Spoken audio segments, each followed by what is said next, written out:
ادامه برنامه‌های رادیوی تاجیکستان.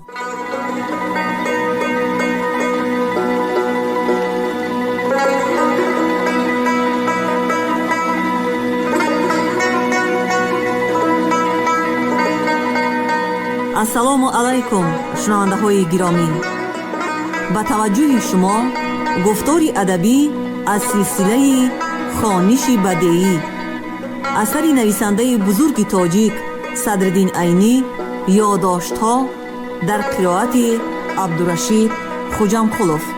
قسم 2، گفتار 42. این خانه ز خشتی کهنه انداختم، در وی جشن زرفتگان ساختم،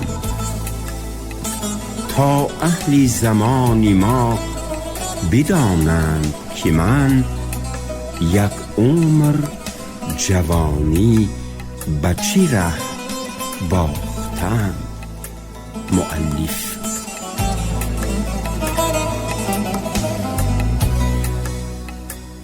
من امروز می فرمایم که روزانه یگان بندی کهنه بی کس را به جای او و با نام او از زندان به آبخانه برای کشته شدن فرستانند و تو بعد از شام پیش زندان رو. زندانبان در تاریکی دادرت را برآورده به دست تو می دهد و سلامت گرفته به خانه بر. میرشب بعد از آن به برادر نسیم تاکید کرده است که آزاد شدن نسیم در میانه مردم آوازه نشود تا 6 ماه او روی پنهان کرده گردد. بعد از کهنه شدن این واقعه روی راست گردد ضرر ندارد. در آن وقت هیچ کس از پسی وی کافت و کاو کرده نمی گردد. مراد پختکش در آخری سخنش گفت: همین طرز شده نسیم از کشتن خلاص شد، اما افسوس که در جای وی یک بیچاره بی کسی دیگر کشته شد.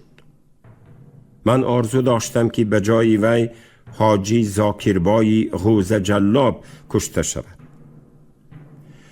من از موی سفید به حاجی زاکربای چی دشمنی داشتنش را پرسیدم. او آهی کشیده زمانهای پختکشی کردن خودش را از دست حاجی زاکربای و دیگر پخت جلابان چی عذابها کشیدنش را، آخر در بازار غوزه قراول شده ماندنش را، در اینجا هم در حق آدمها بدکرداری کرده گشتن زاکربای را یگان یگان حکایه کرد. حکایه های مراد پختکش درباره پختکشی خود و پخت جلابان تکراری آن واقعه هایی بود که من در دهه محله بالا قسما خود دیده بودم و قسم دیگرش را از تقایی پختکشی خود از قربان نیاز شنیده بودم. اینها تفصیل همان حکایت ها بودند که مختصری آنها از طرف نویسنده این سطرها در بابهای 9، 10 و 12 قسم 1 رمن غلامان تصویر یافتند.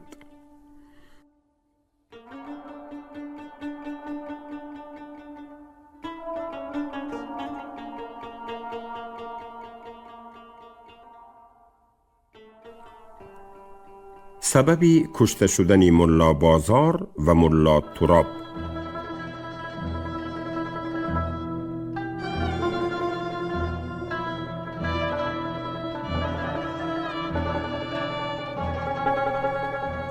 در اولهای سال 1891 در مدرسه کوکلتاش قاری زاهد نام کسی از طرف یک کس یا کسانی نامعلوم کشته شده بود که این به همه معلوم بود.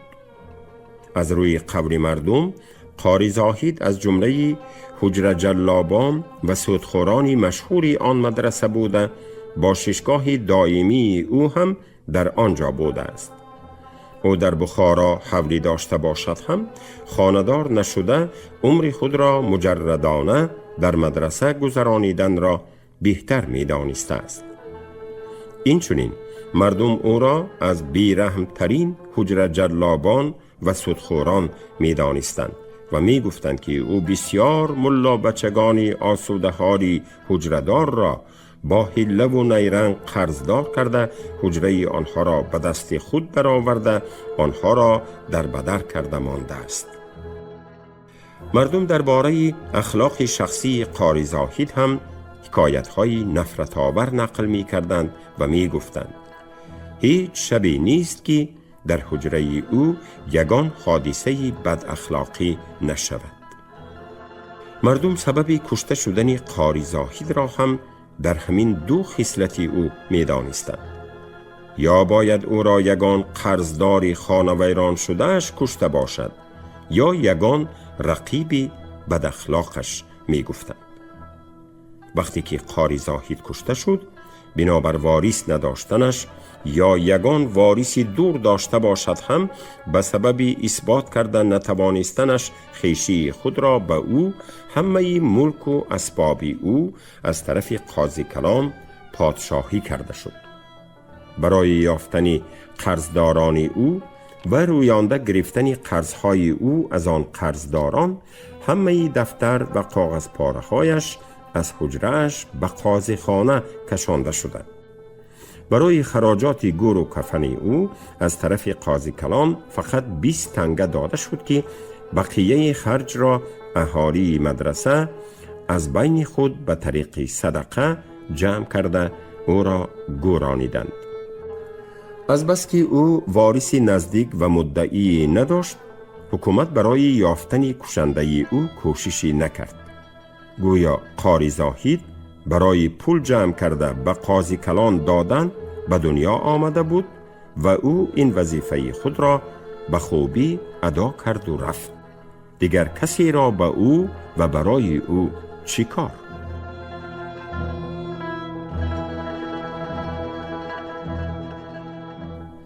ملا بازار از تومن زندانی و از همدیه های ملا تراب بوده چندین سال به قاری زاهد آشپزی کرده بوده است. ملا تراب باشد بعد از گریختنش از مدرسه کوکلتاش از مدرسه جنان یک حجره گرفته در آنجا مردم گریزانه زندگی می کرده است و غیر از آن که هر سری چند گاه به سمرقند رفته آید دیگر به جای نمی رفته است و به کوچه هم نمی برآمده است. ملا بازار که بی حجره بوده است در وقتهای آخر از خدمت قاری زاهد برآمده بی باشیشگاه مانده است و مناسبت همدیهگی به حجره ملا تراب رفته با او یک جایه زندگانی سر کرده است. قاضی کلان برای یافتن قرضداران قاری زاهد دفتر و روی خطهای او را زیاده با دقت مطالعه می کرده است. در این میان در بین دفترهای نامگوی قرضداران دفتری دیگری به نزد قاضی کلان واخورده است که در وی کارهای خصوصی و خرجهای خصوصی قاری زاهد نوشته شده بوده است. در میانه آن روی خطهای خرجها و کارهای خصوصی قاری زاهد یک واقعه دقت قاضی کلان را بیشتر به خود جلب کرده سبب تشویش او شده است. این واقعه با قاری زاهد مخفیانه رفت و آی کرده گشتن پسری کلانی او بوده است. در وقت خردسالی خود قاری زاهد که به نوشته ماندن کارهای بد اخلاقی خود هوس داشته است، حادثه های با پسری قاضی کلان از سرگذرانده اش را با تفصیل و تعبیرهای شرم‌آور نوشته مانده بوده است. قاضی کلان که آن واقعه را در دفتر قاری زاهد خوانده است، هوش از سرش پریده است و او در دل خود فکر کرده است اگر این واقعه در بین مردم آوازه شود، نه تنها پسرم بلکه خودی من هم بی آبروی می شوم و حالان که من امیدوار بودم که این پسرم بعد از سری من قاضی کلان خواهد شد. قاضی کلان از این وجه خاطر جمع بود که قاری زاهد کشته شد و دفترهای او هم به دست خودش افتید.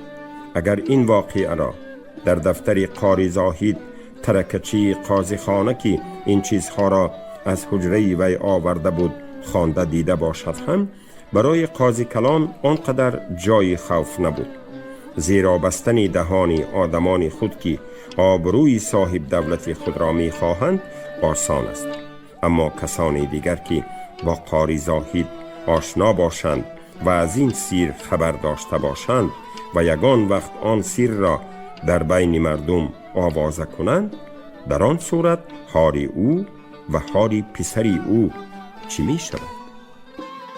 قاضی کلان این ملاحظه را به خاطر آورده و خود لرزیده است و در پی یافتن کسانی که در وقتهای رفت و آی کردن پسرش با قاری زاهد با وی رفت و آمد داشته باشند افتاده است، تا که آنها را نیز کرده و این واسطه آن سری شرماور را هم به طرز ابدی در زیر خاک پنهان کند.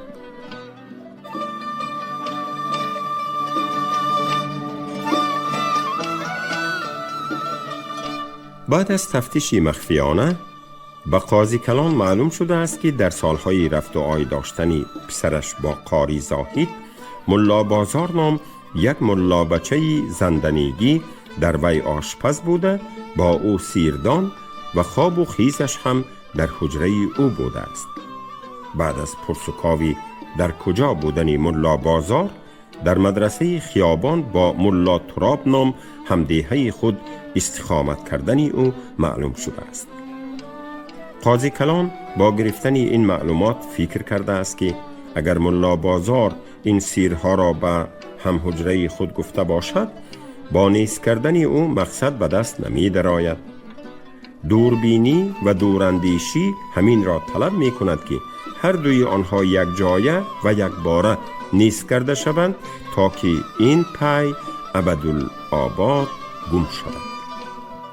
انا واقعه این گونه بوده است که ملا بازار و ملا تراب در یک جا و یک باره دستگیر کرده شده، به صفتی کشته شدگان قاری زاهد و دزدندگان پولهای نقدی او که بعد از سریوی به سبب بیواریسیش به خزینه جناب عالی آید می شد، در 3 روز حکم کشی آنها از امیر گرفته شده، به طرزی که در باب بالا دیده شد به کشتن داده شدند.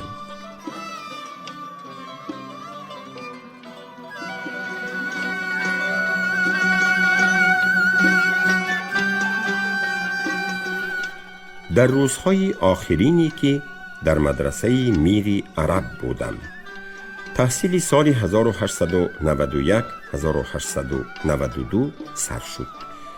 در روزهای اولی سر شدن درسها، داملای کنجکیم ملا عبدالسلام قاری جماعه خود شریف جان مختوم را با بعضی شریک درسان دیگرش که با مختومی مذکور آشنا و قرچ برا بودند به مهمانی خبر کرد. آشپز و خادم آن ضیافت البته من بودم. حجره ملا عبدالسلام از حجره های خوب آن مدرسه بوده، قدری وسیع‌تر و یک رواق باشد هم مانند اکثری حجره های مدرسه های بخارا جای آشپزی و دست و روشوییش در پایگهش بود. بنابراین مهمانان، صاحب حجره و من که آشپز بودم در آنجا و به هم نزدیک بودیم و من در وقت آشپزی هم سماوارمانی هم یکی از اشتراک کنندگان آن صحبت و شنونده چقچق‌های اهل مجلس بودم. شریف جان مختوم وقتی که با گروه خود آمد مرا دیده شناخت و از ملا عبدالسلام این همان بچه نیست که در حولی شما محمد دانای مرا مرزا عبدالواحد را در بیت برک بند کرده بود؟ گفته پرسید. همان است، گفت ملا در جواب. خوب شده است که برای خواندن آمده است، گفت مختوم. من از این ضیافت بسیار خرسند شدم، چون که در آن مجلس بسیارتر سخن بر بالای شعر و ادبیات می رفت و بیشترین مهمانان یا شاعر بودند یا شعر شناس. اگر بعضی اشان از ادبیات خبردار نباشند هم خوشگپ، شیرین سخن، ظریف و به موقع گوی بودند که در رفت صحبت لطیفه های شیرین می گفتند و موافق مقام واقعه های نمکین نقل می نمودند. شاعران به طرز مشاعره و بدیهه مصرع‌های ناگهانی گفته مصرع‌های یکدیگر را تضمین می کردند. شعرشناسان از شعرهای گذشتگان به طرز مثال بیت‌های بلند می خواندند و تقلیدی به موفقیتانه آن مضمونها بودن شعرهای شاعران زمان خودشان را اثبات کرده تنقید می نمودند. گاه ها می شد که این مشاعره ها و شعرخوانی ها به حجو یا مدح یکدیگر یا به مسخره کردن کسان غایب آید می شد. در میانه اهل مجلس ملا نظرالله صحاف لطفی نام کسی بود که دقت مرا به خود بیشتر جلب نمود. نظر به معلوماتی که من بعد از چند گاه گرفتم، او در زمان خردسالیش صحاف مقاوساز بوده. بعد از آن به درسخوانی در آمده است و از درسهای رسمی زیادتر به ادبیات شغل کرده است. در آن وقتی که من اون را دیدم و تخمیناً 27-28 ساله بوده، دوره های آخرین ایام تحصیل مدرسگی خود را می گذرانید. او چنان که پرمعنا می نمود، سر و صورتی زیبای هم داشت. او سرخچروی، میش چشم، خرمایی ریش، بلند ابرو و دراز میشگان بود. قامتی از میانه بلندتر، بدنی میان گوشت، دست و پای آزاده‌ای به آن قامت و بدن متناسب، قیافه او را به نظری بیننده به شکل یک شیر موزون جلوه می کناندند. لطفی خوشخط و خوشنویس بوده، بی سوادان هم چنان که یک لوحه رسامی صنعتکارانه را تماشا می کرده باشند از دیدن خطی او لذت می بردند. مدار معیشت لطفی آن وقتها از کتابت و نسخه برداری کتاب ها بود. شعرهای لطفی عادی و مضمونهای آنها آبشسته بودند، اما او مجلس آرا، گبزن، اراتر، سخنور، حاضر جواب، شیرین سخن و خندان رو بوده. این صفاتهایش او را به شکلی یک شیری مجسمی پرمعنا آراسته بودند. لطفی در گپ زدن بیشتر سخنهای دو معنی دار را کار می فرمود که معنی یکمی آنها مقصودی اولی و ظاهری گوینده بوده، از معنی دویومشان حجو یا مدح کسی می برآمد. او از سخنانی هم صحبتانش هم آنگونه معنی ها را یافته می برآورد که آنها مطلقاً به خاطری گوینده نگذشته بودند. یکی از اشتراک کنندگان آن مجلس را ملا رحمتی سرتراش می نامیدند. او در خردسالیش به پیشه سرتراشی مشغولی کرده است. درس‌های ابتدایی مدرسگی را هم در ضمن سرتراشی خوانده است و بعد از پیش قدم تر شدن، بعد سال تحصیلش بالاتر رفتن، او از دکان سرتراشی به مدرسه کوچیده درسخوانی خود را دوام کنانده است. او برای تأمین معیشت در ایام تعطیل تابستان‌ها به بعضی بایها میرزایی روی خط نویسی میکرد. ملا رحمت تخمیناً 30 ساله بوده، از شریک درسانی لطفی و شریف جان مخدوم بود. او در درس‌های رسمی مدرسه میانه و در درس‌های غیر رسمی و ادبیات شغل نداشته است، اما او آدمی نرم معامله بوده، دغدغه ملایی نداشت.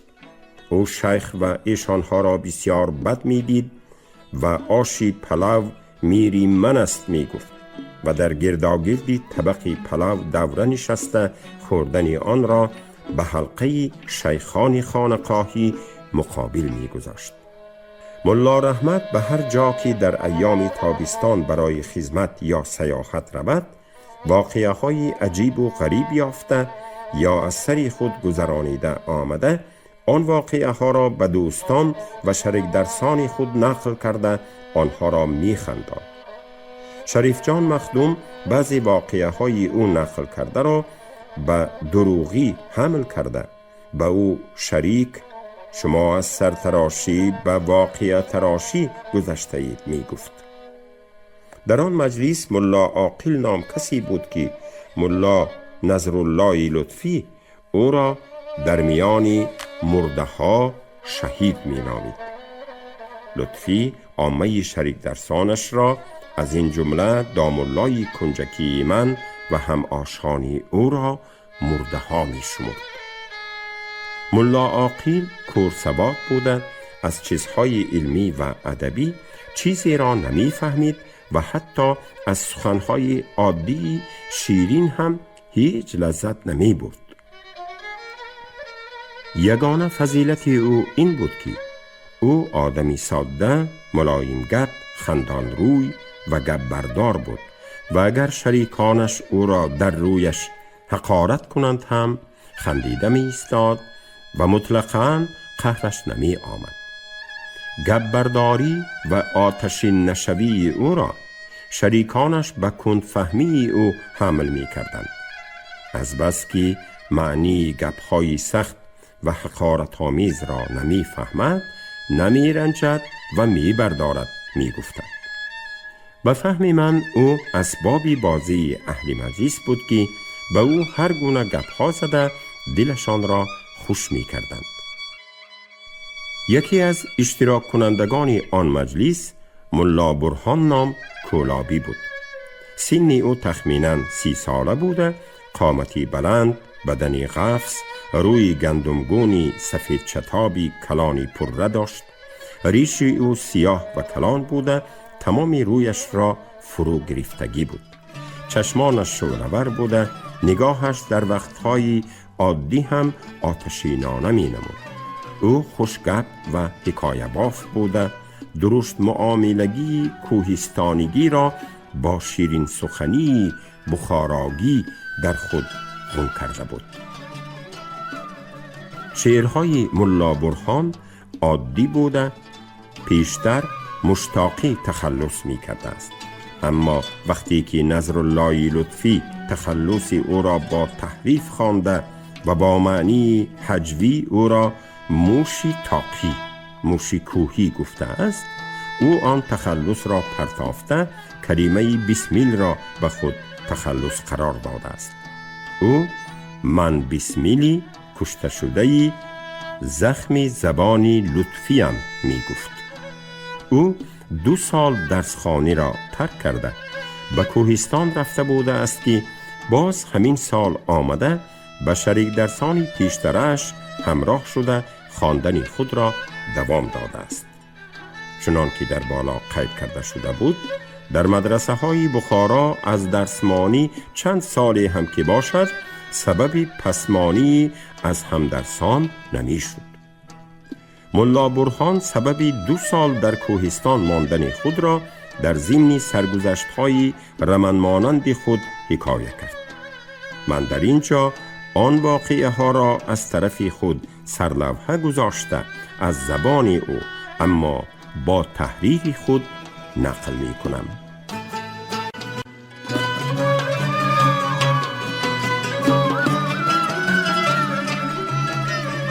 کفش پیشمانی حضرت خواجه اوبان.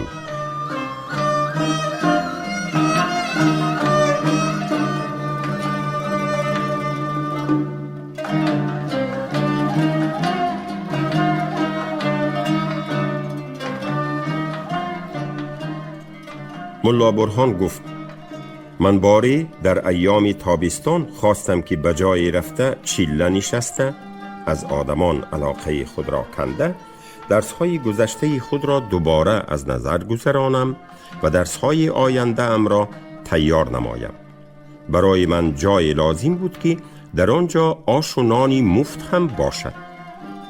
بر من در این باره سری مزاری خواجه اوبان را جای مناسب گویان نشان دادند. و همه شمایان معلوم است که مزار خواجه اوبان در طرف غرب شمالی شهر بخارا بوده، 5 فرسخ 40 کیلومتر دورتر از شهر و در درون چولستانی ریگزار می باشد.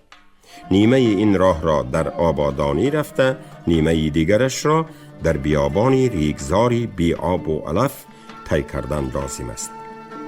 و کدام دشواری که باشد من به آن مزار رفته رسیدم. در آنجا نه آب بود، نه علف، نه دیه بود، نه درخت. از بیناها در آنجا یک مزار بود که در داخلی وی غیر از قبر خواجه اوبان یک حجره بود که چله خانه اش می نامیدند. یک چاهی چقور بود که آبی وی شور بوده، فقط برای دوای بیمارهای گوناگون خصوصاً به بیمارانی پیس برس شده کار می فرمودند. آب نوشایی را از آبادانی دور با مشک و کوزه ها با واسطه خر و اسب می کشاندند. در بیرون مزار یک خانقاه برای نمازخوانی، یک ایوان آن خانقاه و یک مهمانخانه عمومی آشخوری که وی را مهمانخانه حضرت بزرگوار می نامیدند بنا یافته بود. در طرف شمالی آن مزار و خانقاه یک رباط بسیار کلانی دیوار بلند ساخته شده بود که وی به متولی آن درگاه تعلق داشت. متولی یک آدمی قد پستی تخمیناً 70 ساله بوده، بدنی قفسی فربی، روی رفید مانندی سیرگوشتی مانندی روی مرغ دو تزای صبح سرخ، ریشی کلانی سفید و گردنی قفسی او غور شکل داشت. این آدم به ضمن متولیگی هم امام، هم شیخ، هم خطیب آن مزار و خانقاه به شمار رفته، همه کارهای آنجا در دست وی بود. در آنجا یک چند خدمتگارانی مردینه هم بودند که آنها را فراش، روفت و روب کننده می نامیدند. غیر از بیناهای مذکور در آن دور و پیش هیچ یک نشانه آبادی نبود. همه اطراف را خامه های کوهمانندی ریگی سرخ فرو گرفته بودند. یک طرف این ریگزار به چارجوی، طرف دیگرش به خوارزم و طرف شمالش به دشت قزیل رفته می پیوست. اما در آنجا خوراکواری خیلی فراوان بوده. مهمانخانه عمومی صبح و شام با طعام‌های با لذت پر بود. آن خوراکواری ها را زیارتچیان و بیماران که آنها هم اخلاصمند بزرگوار و هم مرید متولی بودند می آوردند. می گفتند که از آن نذرها، هدیه‌ها و صدقه های بی پایان انبار متولی پر از آرد و گندم و برنج و جو، خمهایش پر از روغن بوده، چراگاه ها پر از گلو و رمه او می باشد. غیر از اینها متولی از زمین های آبادانی اطراف زمین بسیاری را به دست خود در آورده است که 10 مریدان او در آن زمین ها بیمزد کار می کنند. من آن نعمت های الوان را دیده خود را در میان جنتی حس کردم که در درون دوزخ بنا یافته باشد. اما ثانی تر فهمیدم که هیچ مسافر، هیچ گدا در آن جنت از 3 روز زیادتر ایستاده نتوانسته، در حالتی که چشمش به آن طعام‌های لذیذ تافته، دهانش آب گشاده، دلش به آنها کشال می‌مانده است، مانند حضرت آدم و شیطان مجبور می‌شده است که از جا برود. سبب این نخواستن بزرگوار آن مسافر، غریب و گدایان را بوده است. اما دهقانان نظر بیار و هدیه‌دیه که اخلاصمندان آن درگاه می باشند، به سبب آدمان کارناک بودنشان در آنجا زیاده ایستادن نمی توانستند. بیشترین آنها نظر و هدیه های خود را سپرده و از آن چاه شفا چند شیشه یا چند کوزه آب شور برداشته در همان روزی آمادگیشان می رفتند.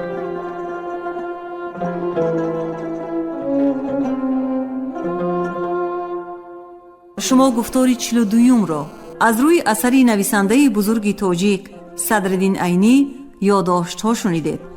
راوی عبدالرشید خوجمقلوف، کارگردان شیرعلی نغزلی. پایان گفتار ادبی از سلسله خوانش بدیعی.